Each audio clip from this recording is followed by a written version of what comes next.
Here. Mark in New York. Hi, Hello. this is Mark. Hi, how you doing? Hey, man. So when you talk about atheism and theism, the claim was atheism and theism are on equal footing. I couldn't disagree more. I mean, we are literally talking about fact versus fiction here, whether we accept reality. Correct. I agree with that. And what I meant, and maybe that was poorly phrased, what I meant by that was that they're both making truth claims about the world.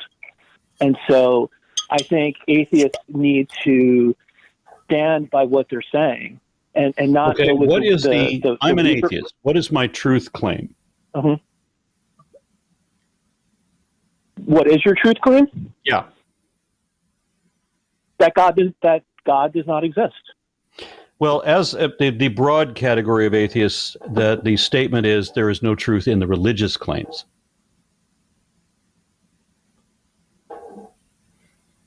Now, okay. I can say that God evidently doesn't exist, and I've said that many times, and that's a self-evident. Well, I mean, I'm not sure if it's self-evident. I think you need to have arguments and reasons. Okay. To when we're asking for evidence, and all I ever get are frauds, falsehoods, and fallacies, or when I get subjective impressions, and that's right. And so, where is the truth then? I mean, I can talk to a bhakti, and he will tell me all about his personal experiences with Lord Krishna. But if I sit him next to an evangelical Christian who has exact same experiences with Jesus, then they would probably side with each other to tell me that there is a God, but then they're suddenly going to both be really ambiguous as to who or what that God is, so that they can unify against me. But then if I walk out of the room, they're going to turn on each other, and both of them are going to completely disavow the other's claims. So the Christian doesn't have any more evidence than the Hindu, and it turns out neither of them has any evidence at all. Well, I think that part of the reason why folks feel that way, and I do believe it's a genuine sentiment that you're expressing, deeply held one, is because of the complexity of the question that we're inquiring about. And anytime you're dealing with something this complex, the nature of the case, the nature of the evidence is going to be, usually it's not, I mean, sure, there might be direct evidence, and that's what you're kind of touching upon, that that individuals might express that they experience God in some capacity. But putting that aside, it's not going to be sort of direct evidence. It's going to be circumstantial or inference-based evidence, and that's going to be subject to interpretation. The same evidence then would apply. It would be evoked by the Christian, as by the Hindu, as by the Scientologist, as by the shaman, and somebody who believes that he's receiving extraterrestrial messages from some alien. They're all going to claim the same thing. It's all personal perspective, and it's all misled, and they're all going to claim it as evidence. Well, even granting that for the sake of argument, what I would still say that you would have to put that on one side of the equation, and then what is the evidence for there not being a God on the other side, and compare the two. Okay, well, let's look at it that way then. Yeah, let's get to the crux of it, because this is what it is. When you're in science, science only cares about what is supported by the evidence and what is not. And so, and God is not supported by the evidence, therefore not even worth serious consideration. There's literally nothing to talk about. We can't know anything about a God. If there was one, there's no reason to believe there's a God. It can't be indicated or vindicated, verified or falsified. It's just an empty, unsupported assertion of impossible absurdity with nothing to back it up. So we're kind of done. Come back when you've got something to show. Then, let's see if you know what you know. Let's find out if there's any truth to it. That's never happened. So the atheist claim is that scientists can't say that something is unless they can show the evidence. They can't say that this is true unless they can show the truth of it. Religious people will just make up whatever they want and call it the absolute truth. Scientists can't say that something is even probable until they can show the probability, which, of course, the religious people will claim absolute proof of things that are not even evidence. And the scientists can't say something is possible unless we have a precedent or parallel or verified phenomenon indicating that such possibility exists. Whereas the religious believer will just say anything's possible with my particular God.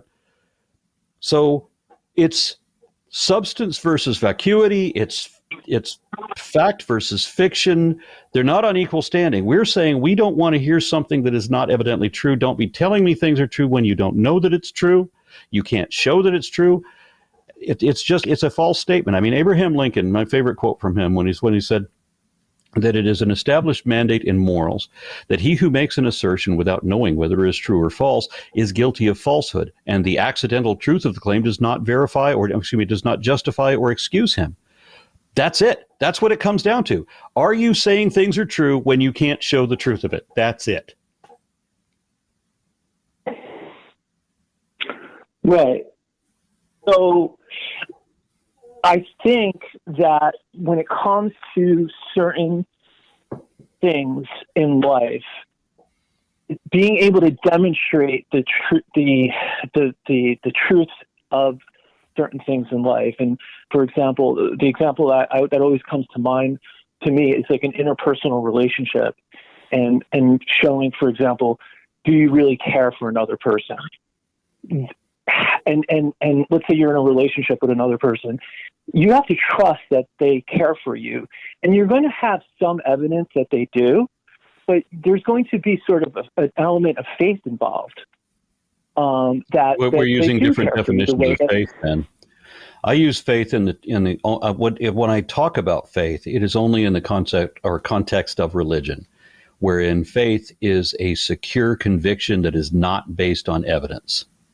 You're talking about faith in the context of trust, which can apply to many different things. But religious faith is not simply trust. You need a prefix and a suffix to turn trust into faith. It has to be a complete trust that is not based on evidence. Yeah, no, I think you're right. I think we are using it differently, and I think that there are at least some segment of believers that do believe, maybe they're naive and they're fooling themselves, but they do think there is evidence.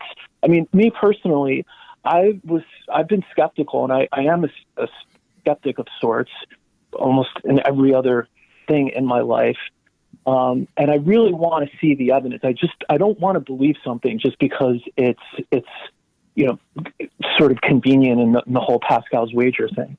I really want it to be true, and so I'm trying to look at the evidence for it, and it's obviously challenging because in this context, because of the complexity of it, we're not going to find, and sort of just the nature of it, that it's not something that you could go and sort of measure directly in the lab or like the way we do physics and things like that. More importantly, it has to be supported by the evidence, or it's not, right? And in this case, it's not. It's an unsupported assertion that is not supported by evidence. We're done. There's literally nothing to talk about. We have to be able to show some substance. But religious beliefs, any religious belief, cannot be distinguished from the illusions of delusion. They may well all be entirely imaginary, and they can't show us that religious belief isn't just entirely imagination. So there's literally nothing to it. And then when you want to talk about, if you want to put the burden of proof onto the atheist to prove that God doesn't exist, well, one, you're already guilty of the fallacy of shifting the burden of proof. But if you do want to do that, and I'm happy to take that burden, there are arguments that I can make. Because if you are a biblical literalist, for example, as many of the people that I argue with are, they'll say, I can't find a single contradiction in the Bible, or that anything in the Bible, if anything was disproved in the Bible, that would somehow disprove God because they worship a book instead of a deity. But we already know that Adam and Eve didn't happen, the Noah's Ark didn't happen, the Tower of Babel didn't happen, Exodus didn't happen, and Moses evidently never existed. So the Bible God, even if there was a higher deistic sort of a notion of God, the Bible God doesn't exist. We know that. And we can say the same thing about the God of the Quran. Right. I mean, I think I actually agree with that point that when you're speaking almost at a lower level, if you're referring to, not all the religions could be correct. So there's that issue. But they could all all be one wrong. level That's down. one of the possibilities people have to realize. Every religion could easily be wrong. There's no way yet that any of them could be right.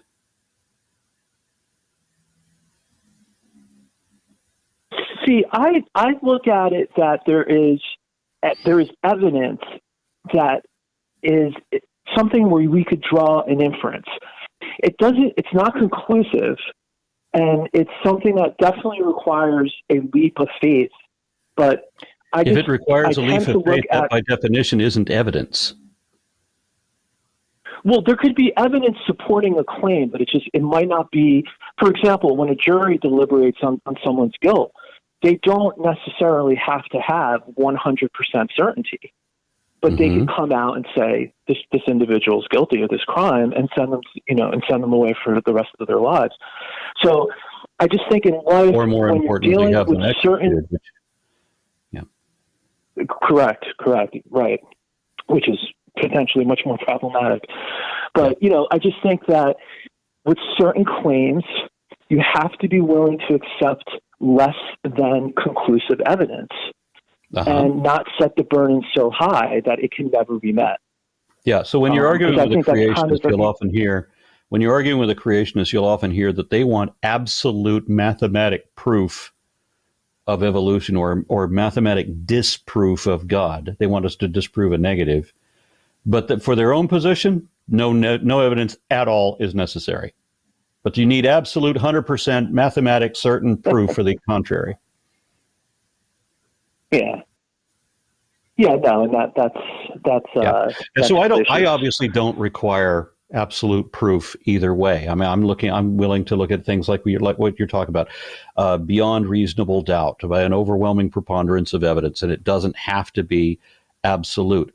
But right now, what we have for God is still nothing. We've got nothing for anything supernatural. We have no possibility even of the soul. And most people, when they realize that it's enough to know that Christianity is wrong, or it's enough to know that the Bible isn't the book to be worshipped, if they know that there's problems with the Bible, then right away they walk from their religious beliefs straight into atheism.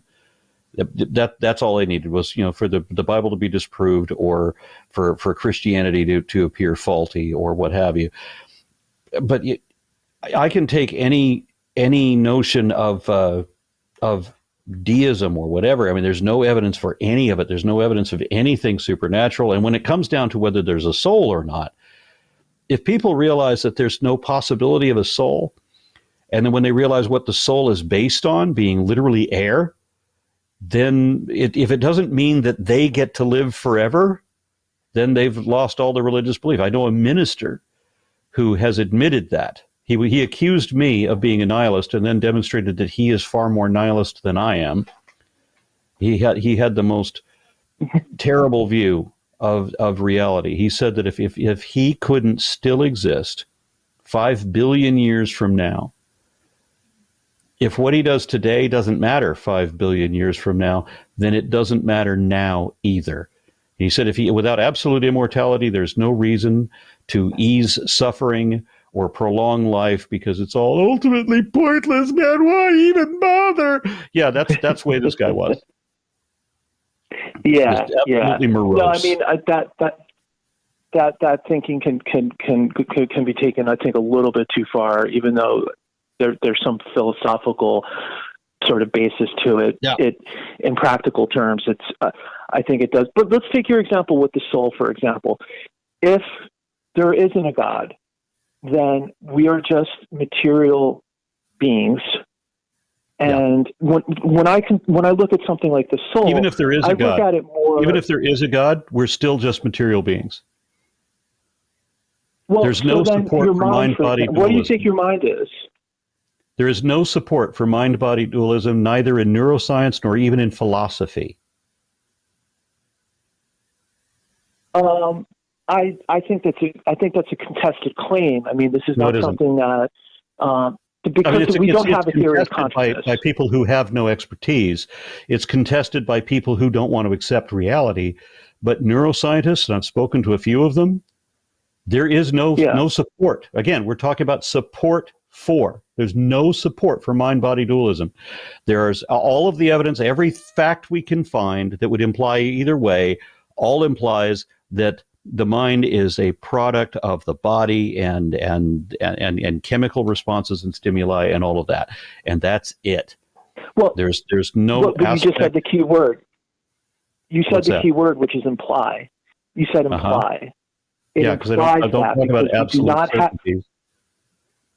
But that's what I'm saying. So in other words, we don't have a theory of consciousness. So everything is consistent with all of the data is consistent with the soul not existing. And there is nothing to imply that a soul could exist. I think if by soul, if we're talking, because when I say soul, I'm referring to something like the mind. Well, that's not a soul. What we're talking about is every religion has this fundamental notion that they believe in an aspect of self that somehow survives the death of the physical body to continue on in some other form, whether it's reincarnation or whether it's unified back into the oneness of global spirituality, the Dharma, whatever, or whether it goes off to a heavenly place. But there's no support for that anywhere. Without evidence of it, there's literally no reason to believe it. Well, but in other words, I think if there's unanswered questions, we have to leave it. We have to put a bracket around it. And while I agree, you might not be able to go so far as to say there is evidence for the soul continuing on. We have to sort of just say we don't know we cannot explain how these chunks of matter in the tissue that makes up our brain can basically have this first person experience that we all have. We know that more than anything else is that we have this sense of self, and yet no material object in the universe has that. So there's something that calls out for explanation. But but everything that should be true, if an immortal soul existed in animated human bodies, those things have consistently failed to be detected or turned out. All of the things that should have been, all the miracles, all of the psionic aptitudes, everything that we've ever looked for to indicate that, near-death experiences, 50 years of research, not one confirmed reality to imply that. 50 years. We've got nothing. Yeah. We do have an awful lot of data to show that the way that the body, the brain, the physical brain can be chemically or physically altered has an effect on the personality, has an effect on what you would call the soul if you want to equate it with a mind. We can manipulate those things chemically and physically. If there was a spiritual soul, it would be immune to that. And there is nothing to imply that a spiritual soul can exist, much less does. And philosophically, if you put some thought on it, you wouldn't want it to. Why not? Why would you want to continue to exist forever and ever and ever in a way that you can't continually ascend, you can't constantly improve. None of the theologies allow you an opportunity to improve anyway. They don't want you to. They want an internal stagnation where you just exist, and it's no way to escape. There's no way to stop. There's no way to just let it end. It's inescapable. It's like Christopher Hitchens said that heaven would be like a celestial North Korea. He said, but at least you can die and leave North Korea. But if there was an immortal afterlife, there is no escape. There is no way to just let it end. Every heaven would become a hell eventually. Well, look, I mean, I agree with you. I think there's a duality to it because, like, I have a dog. He's like 14 years old, and there's been times where I've thought like he's going to reach the end of his life soon, and I'm trying to come to terms with that, and I've kind of made peace with it, and I've thought myself, like, you know what? There's something okay with reaching that final resting point, that peace, that you don't have to continue the struggle forward. And so I totally appreciate that component to it. And then on the flip end, there's this other aspect where just the idea of who we are just being annihilated and no longer existing anymore. It's kind of a frightening thought. And so it's a loose middle ground. Okay, to you, maybe, for whatever reason, being dead doesn't frighten me. It's how you get dead. Getting dead can be terrifying, but being dead, not so much. But I don't want the movie to end. You know, I love life, and yes, there's suffering and there's pain, and if that stuff could go away, I don't see with the Christopher Hitchens analogy, sure, like if you're living in North Korea, you want to escape. But if it doesn't matter where you are, it doesn't matter how good it is. You realize that getting a perpetual blowjob forever will still be hell eventually. Even with all the cocaine you could snort, it wouldn't matter. Eventually, you can't deal with any amount of pleasure anymore.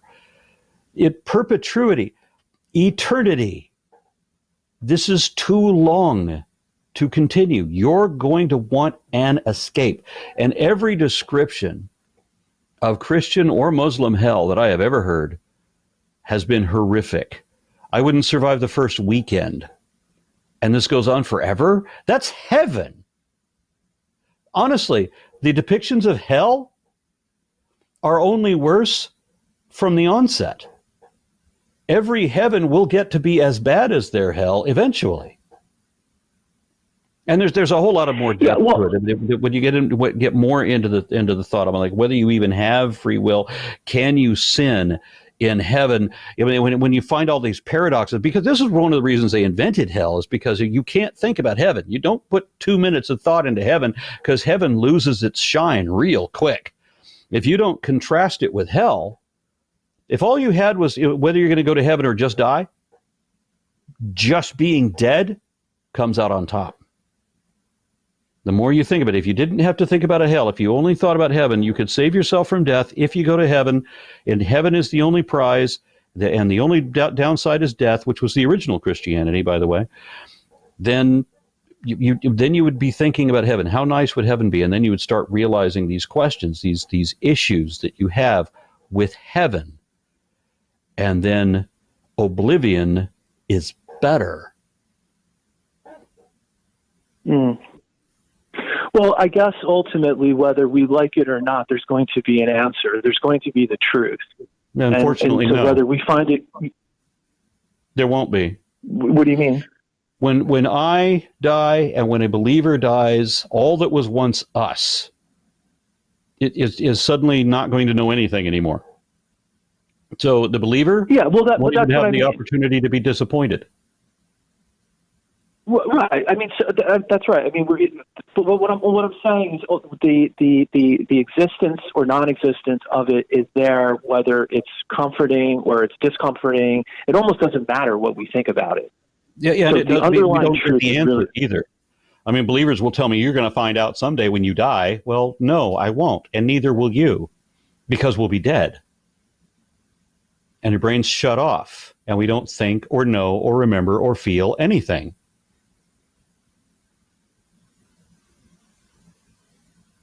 That's the theory. I mean, that's the theory, of that worldview, and it might be right.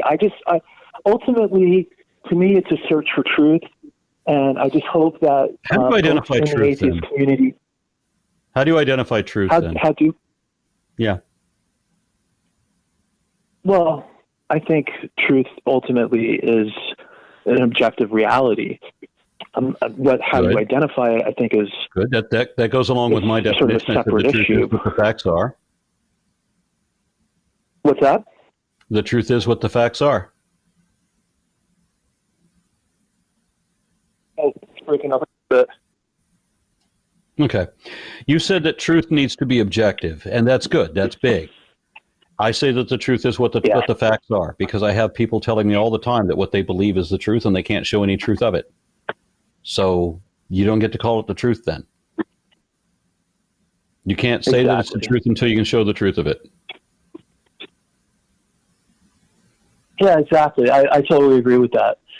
And I think it's good to have the dialogues. I think I tend to look at science as possibly providing some glimpse, whether it's the work they're doing on consciousness, on near-death experiences, on the origin of life. Because even if evolution is true, or neo-Darwinism, you still have this unanswered question of where life came from to begin with. It's not quite as unanswered as it's made out to be. There's a lot more known about that now than was, and it's just that the answer is not all that interesting.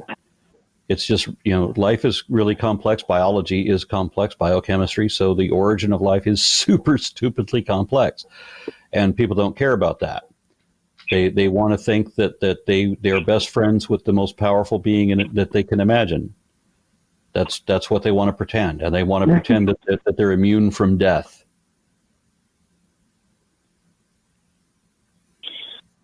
I guess ultimately the atheist takes comfort in sort of not knowing, because these very big questions, there's just no answers to. Like, where did the universe come from?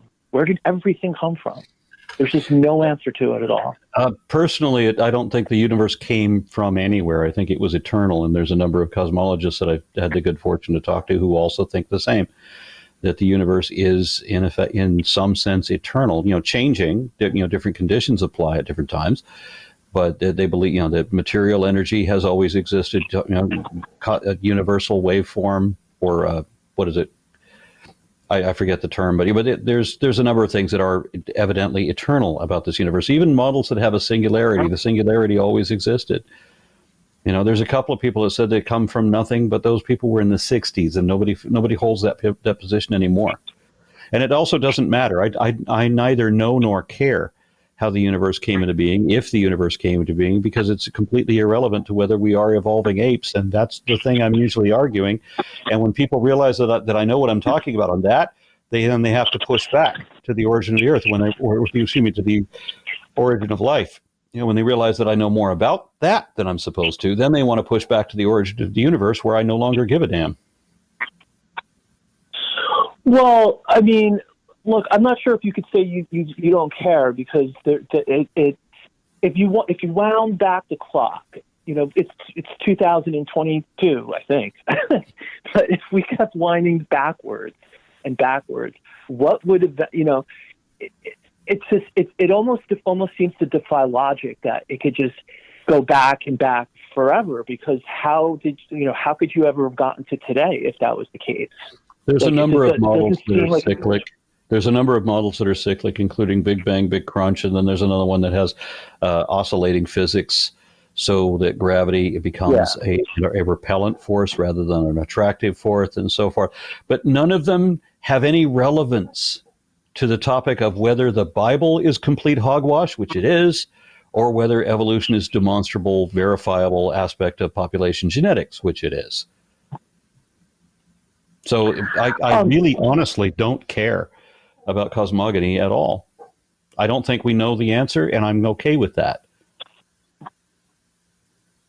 Yeah, and that's ultimately and that was the point that I was saying, which is that the atheist has to be okay with that, because there's no other game in town, really. There's no other alternative, because the cosmology doesn't have an answer. Yes, there are these other models. And neither does religion, but the consensus, by the way. Well, religion does actually posit a metaphysical explanation, though. Right? Yeah, but it's a wrong one. Every question that the religion tries to answer is always wrong. That's why there's a company that makes refrigerator magnets with my face on it, and a slogan that science doesn't know everything, religion doesn't know anything.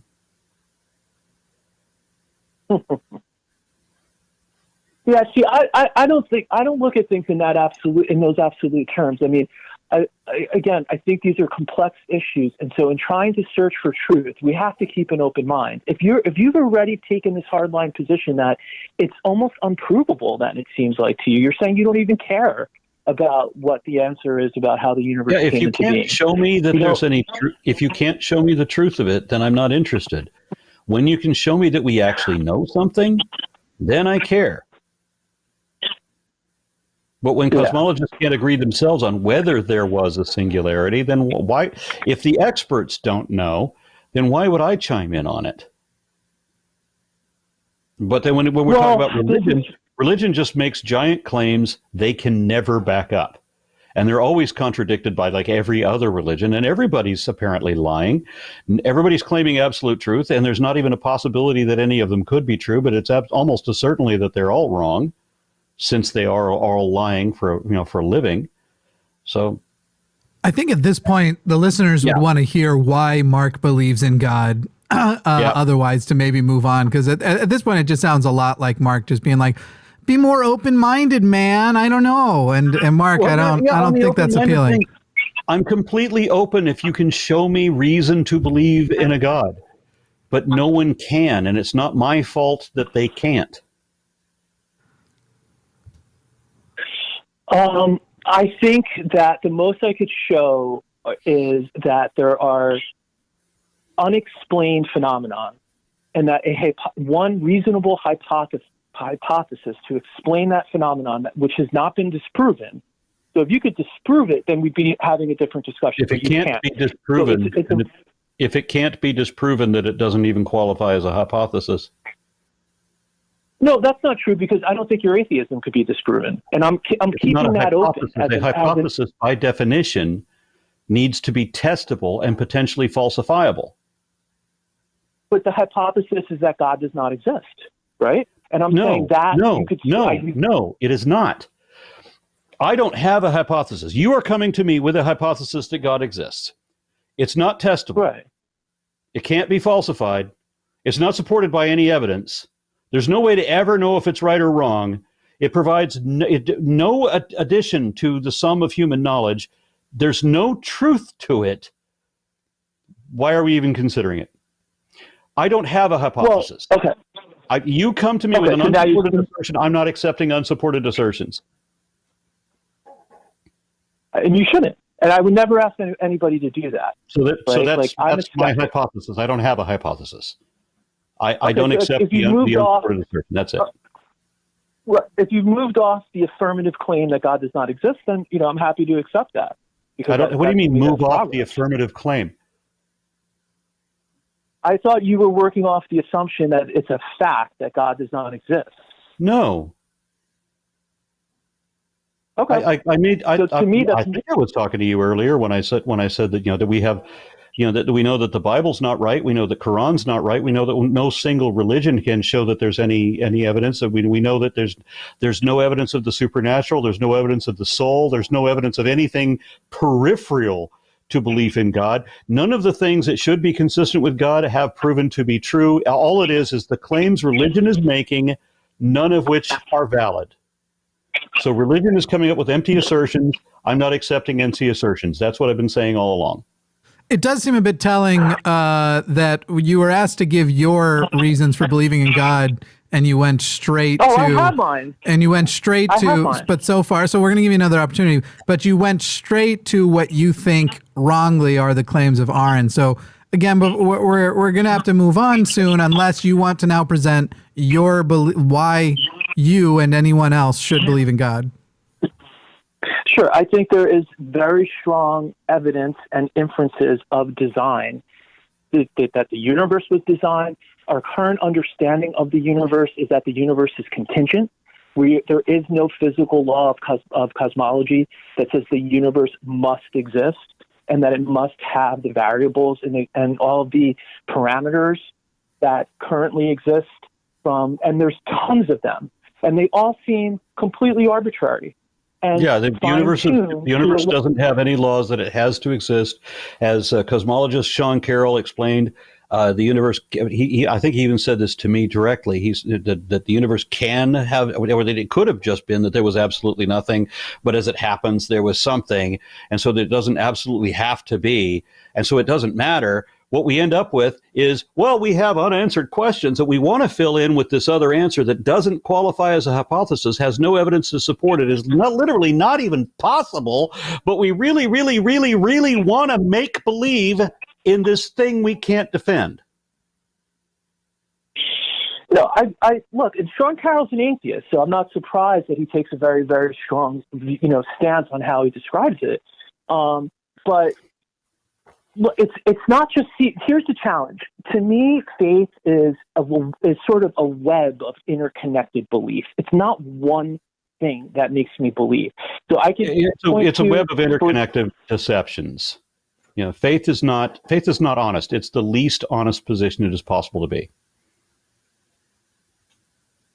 Mm-hmm. Well, I mean, obviously, you feel that way subjectively. Yeah, well, I can demonstrate. I mean, faith is in believing things that is not evidently true, despite the fact that they're not evidently true. And apologetics is making up excuses to keep believing things you know to be false. I'd love to hear one of these single evidences of design Mark mentioned. We're never going to get there. I've had this conversation thousands of times. We're never going to get there. Unanswered questions that have actually been answered most often are all we're ever going to get.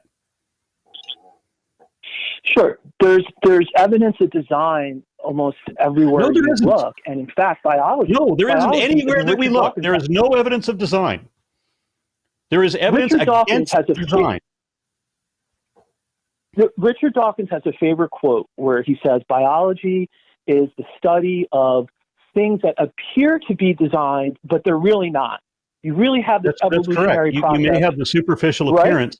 If there is a construct, you think there's a constructor, but you don't realize that you're looking at things from as if they're orchestrated from the top down, when really patterns of emergent complexity arise from the bottom up, and they will appear as if they were pre-designed, but the design is inherent. It's accidental. It's incidental. It's coming from the bottom. So your evidence is not evidence. You are making an assumption that is not supported because there's no evidence to support the assumption you're making. You're seeing a thing. You're assuming that the thing was designed. You don't realize it wasn't designed. Mm-hmm. When we can explain how it comes about without a design, you reject that. You tell me to be open-minded, meaning that I should accept maybe the possibility of God, but you can't even show me that there is a possibility of God. And you are not open to the probability that there is not a God. No, I am open to it. That's the whole point. And the reason I mentioned the Richard Dawkins. What would it take? How many different things have to fail for you to realize, okay, there's no evidence of design? There's no evidence. It doesn't matter how or if the universe came into existing. That doesn't change the fact that we are evolving apes, and all of the scriptures penned by men are all man-made mythologies. Look, I mean, there's something that would go a long way to convince me is if we could come up with a theory of consciousness, of how that works. And, even the neuroscientists say they've kind of almost built in this protection against negating the claim of physicalism, because a lot of them will just say, like, we just may never know. And so maybe we'll never get to that point. But if they could develop something instead of the hand waving that goes on, because all these different things, you get a lot of hand waving. Where did the universe come from? We don't really know. How does consciousness work? We don't really know. Where did life come from? We don't really know. Just, it's almost like the atheist takes so much pride. I can give a better answer than that, and I don't even study it. But on the neuroscience question, I have already tried to get an assemblage of neuroscientists to do a show together with me. But people who do real science are very rarely compelled to be on a fucking YouTube podcast. But some of them have sent me things that they've written in their frustration in dealing with believers, in not only to just how little evidence there is when there should be evidence, when the evidence should exist, in precisely the places where it should be, it is obviously not there. And instead what we have is evidence against the thing that it should have been. So there's a reason that all of these neuroscientists are atheists. Yeah, I guess I want to know if, Mark, do you have a specific evidence you want to present, or are we just going with the God of the gaps argument here? Because this call's kind of boring us. No. It's absolutely not a God of the gaps. 100%. You just said, I'd be compelled if you could fill in this gap. I think you might have said the word gap, buddy. Maybe you didn't, but it was exactly what you said. No, I did, because that was to illustrate that my worldview can be falsified. Okay, right? well, you keep bringing up unanswered questions. What about when we have answered those questions? You tell me to have an open mind when we've answered certain questions. I mean, what questions need to be answered before you realize, hey, there was never anything to support this God belief, never anything at all? Well, to start, I would like an explanation I would like cosmology to get past, they're stuck between quantum gravity and relativity, and they don't have a framework to explain where every single star and planet, how would the presence of that or absence of that imply a God? Because to me, that's the biggest thing that calls out for explanation. Why? But it's not God of the gaps. Oh my God! I think Aron, we're over an hour, buddy. You need to look up what God of the gaps is. You're literally saying, but this gap and this gap that doesn't have a better God explanation. No. Yes, Mark. It's cute. It's cute, but we got to move on, because you are being a monumental waste of time every time you ask for positive evidence. You go, well, I would go a long way if you'd fill this gap for me. And I'm sorry, he asked me what. This time it's true. He asked. Every other time not, and it's there's a line of other people. There's a line of other people who've been wanting to talk. We're doing a good job with the show, and thanks, Mark. Call in with real evidence. Thanks for your pride. Call in with real evidence. Call me directly this Sunday if you want. Evidence. I did. No, you didn't. Oh my God, Jesus fucking Christ! All right, bye, Mark. Hello, I'm Jimmy Snow, Pokemon Master and Executive Producer on the Line. Would you like to support a specific show on the Line, or the Line in general? There are special tiers on our Patreon and in our channel memberships. You can do just that. By the way, you could consider leaving a super thanks down below. You could also like, subscribe, and leave a regular comment. All of these are great. Now, I'm going to get back to crushing loneliness, but while I do that, why don't you check out one of these?